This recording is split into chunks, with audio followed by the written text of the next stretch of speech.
Era pesta pora anggaran makan bergizi gratis atau MBG tampaknya ini sudah mulai berakhir. Setelah hampir 1 tahun menjadi program yang nyaris tidak boleh disentuh, pemerintah akhirnya melakukan koreksi besar. Anggarannya dipangkas puluhan hingga ratusan triliun rupiah, bahkan target penerima manfaat juga ikut dievaluasi. Seperti dikatakan oleh Menteri Keuangan Purbaya Yudi Sadewa, anggaran MBG tahun 2026 dipangkas dari 335 triliun menjadi 268 triliun atau ada penghematan sebesar 67 triliun. Sementara anggaran untuk tahun 2027, seperti dikatakan Ketua Badan Anggaran DPR Said Abdullah, diperkirakan pemangkasannya akan sangat ekstrim, dari 335 triliun menjadi hanya 174 triliun atau berkurang 161 triliun. Ini hampir 50% berkurangnya ya, tepatnya 48%. Kalau toh dibandingkan dengan anggaran tahun 2026 yang sudah dipangkas menjadi 268 triliun, maka penurunan untuk anggaran tahun 2027 itu diperkirakan itu masih sangat signifikan, yakni sebesar 94 triliun. Apakah ini sekedar efisiensi ataukah pemerintah akhirnya mengakui bahwa APBN memang sudah tidak sanggup membiayai ambisi besar tersebut? Dalam konferensi pers APBN kita bulan April tahun 2026 yang digelar itu hari Selasa 19 Mei malam, bulan lalu ya, 2 bulan yang lalu, Purbaya menyebut realisasi anggaran MBG telah mencapai 75 triliun rupiah hingga akhir April 2026 atau setara 22,4% dari alokasi APBN. Tapi nanti bukan 335 triliun, nanti ada penghematan-penghematan tertentu sesuai dengan instruksi Pak Presiden. Purbaya meminta agar publik tidak lagi menyalahkan pemerintah dalam mengalokasikan dana untuk program MBG.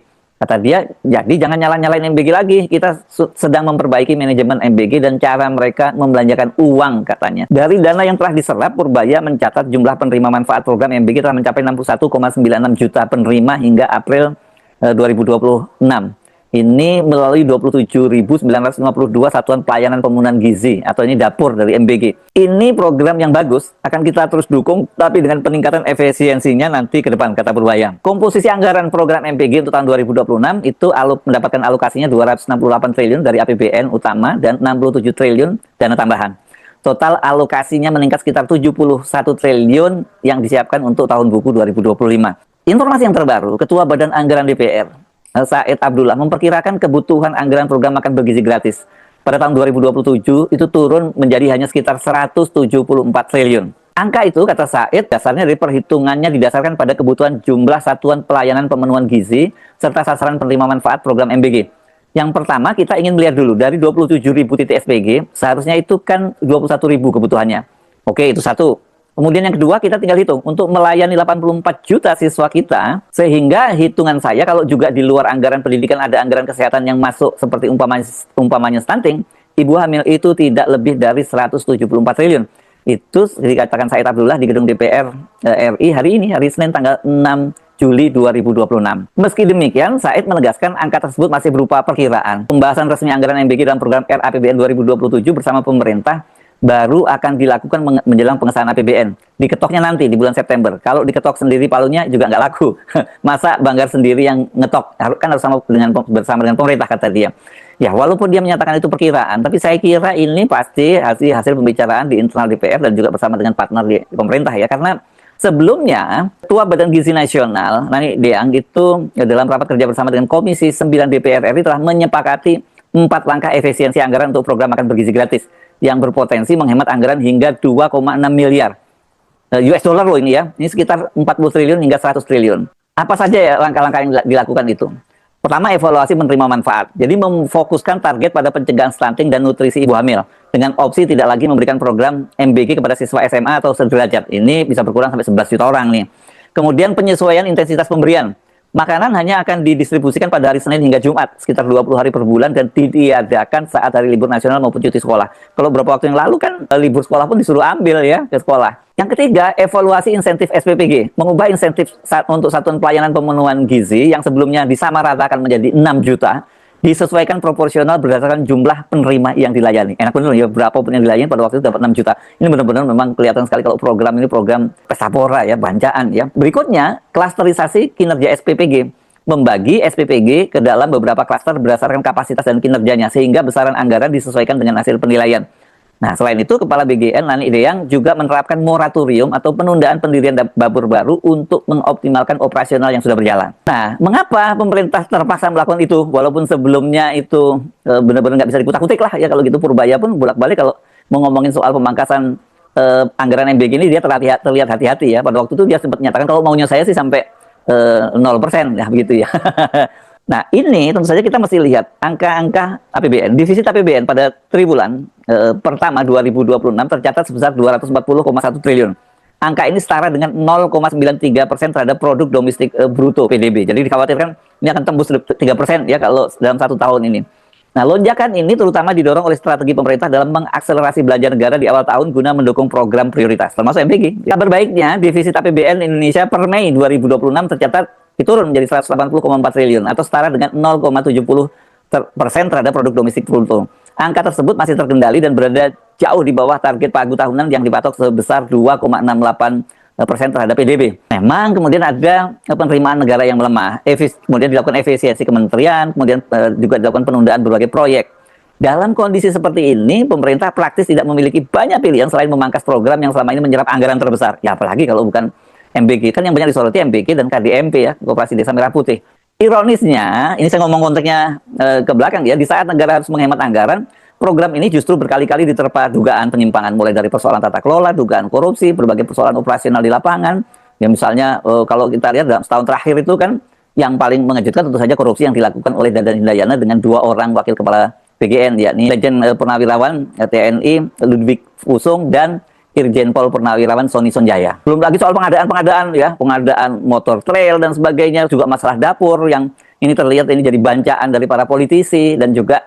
Nah, teman-teman kembali lagi di channel ini. Jangan lupa subscribe dan komen agar tidak ketinggalan informasi lebih lanjut serta informasi-informasi terbaru yang akan kita sampaikan.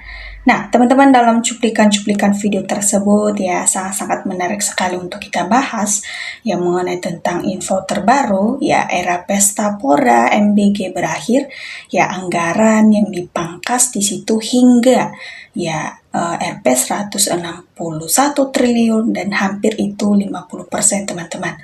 Ya, dalam rangka hal tersebut di sini banyak tanggapan netizen ya, pendapat mereka dalam menyikapi hal tersebut. Nah, teman-teman, di sini kita akan membacakan beberapa komentar dari netizen ini, tanggapan mereka dalam menyikapi hal tersebut karena sangat-sangat sudah banyak sekali hal-hal yang sudah terjadi sehingga mereka memberikan tanggapan mereka. Ya, langsung saja teman-teman, di situ fokus Adili Mulyono dan termulnya sumber kerusakan negeri ini. Ya, negara sudah bangkrut, koruptornya sudah pada kaya, anggaran MBG baru dipangkas. Ya, selanjutnya pajak diumbar sampai lubang tikus, itu bukti kedodoran. Hentikan dan batalkan maling berkedok gizi.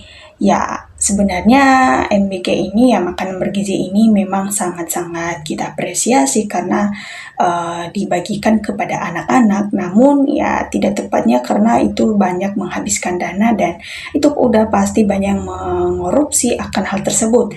Karena ya wajar saja, namanya juga orang-orang ketika diberikan tanggung jawab pasti ada lika-likunya begitu ya teman-teman.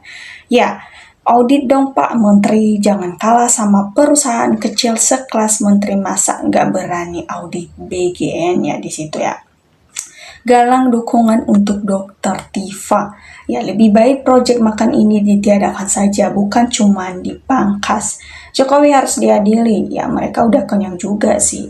APBN nggak sanggup di tengah geopolitik dan keterpurukan ekonomi, ya seharusnya koders yang merah putih juga dihapus. Yaitu jatuhkan sebelum hancur ya, masih telah besar itu masih bisa pesta pura-pura koruptor. Ya, setelah anggaran dipangkas ya, MBG tetap pesta, cuman tidak pora ya. Ya, karena memang banyak sekali yang mengkorupsi ya teman-teman. Ya, tentunya anggarannya juga semakin besar ya.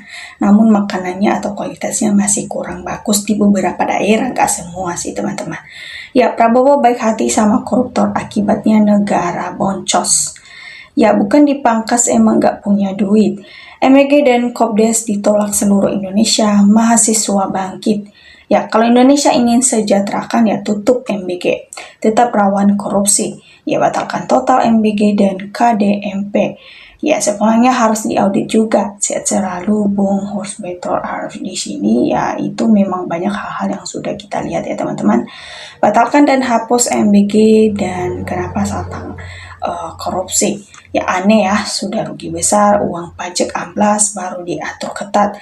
Sombong tidak dengar pendapat kelompok lain menye-menye.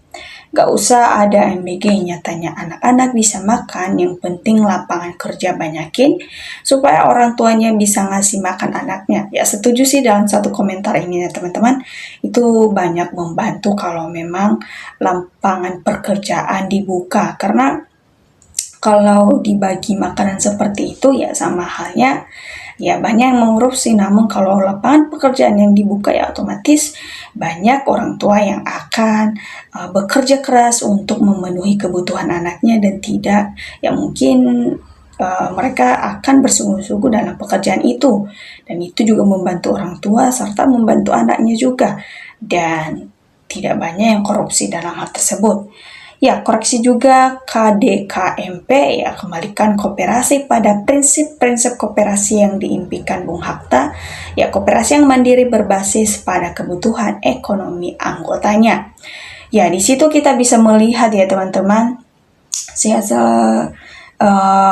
banyak sekali ya di negeri ini seorang pemimpin yang sayang kepada rakyat, ya bijak dan amanah, ya begitu. Terbaik MNG di moratorium, ya bangun dibubarkan perkara syunting, tugaskan masing-masing kepala daerah sampai tingkat kepala desa untuk mengentaskan beri target yang jelas. MBG berakhir, saatnya mereapi Kopdes. Ya, MBG dipangkas jadi dananya bisa buat anggaran kesehatan sama pendidikan, buat kesejahteraan guru dan rakyat, tutup sekalian. Ya, kita lihat ya teman-teman, dari banyaknya komentar-komentar dari netizen, tanggapan mereka dalam hal tersebut, ya mungkin banyak yang masih belum terlihat ya teman-teman. Ya, karena MBG ini salah satu hal-hal yang memang bisa mereka korupsikan ya teman-teman. Ya makanya mungkin dari beberapa komentar netizen ini ya mereka kesal. Ya di situ makanya mereka mengutarakan akan hal tersebut ya teman-teman. Ya semoga saja ini bisa berakhir nantinya dan mereka bisa memberikan anggaran itu kepada tempat yang memang dibutuhkan dan dinikmati oleh masyarakat tanpa adanya hal yang tidak kita inginkan lagi. Tentunya seperti begitu ya teman-teman. Ya salah satunya MBK ini. Ya, semoga saja bisa digantikan dengan beberapa lapangan pekerjaan yang memang membantu masyarakat, ya, orang tua dari anak-anak, begitu. Nah, teman-teman, demikian dari video ini, kita akan lanjut lebih lagi. Jangan lupa berikan tanggapannya di kolom komentar. Tanggapan teman-teman sangat berarti sekali supaya kita bisa saling bertukar pikir dalam menyikapi situasi-situasi politik yang ada di negara kita ini, baik di dalam negara kita maupun di luar negara kita sekalipun. Dan sampai jumpa di video selanjutnya. Terima kasih teman-teman.